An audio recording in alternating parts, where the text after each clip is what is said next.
तर माझा नातू पीओके ताब्यात घेईल अशी वाट नेहरूंनी पाहिली का, असा सवाल भाजपच्या रावसाहेब दानवे यांनी केलाय। पीओके पाककडे जाणं ही मुळात काँग्रेसची चूक असल्याचं दानवेंनी म्हटलंय। राजा हरिसिंगला वेळीच मदत केली असती तर पीओके भारतात असता, असंही दानवेंचं म्हणणं आहे।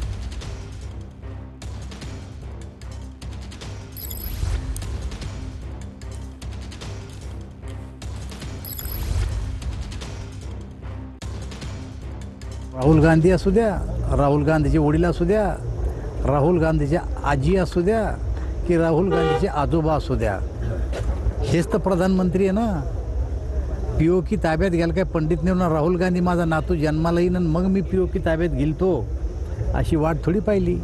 मुळामध्ये पीओके हा त्यांच्या ताब्यात गेलंच कसं, याची हिस्ट्री मोठी लंबी आहे। पाकिस्तानचे कवाली ज्यांनी त्या ठिकाणी चाल करून पीओके ताब्यात घेतला, त्या टायमाला जर क्विक ॲक्शन झाली असती तर मला असं वाटतं हा पीओके त्यांच्या ताब्यात गेलाच नसता।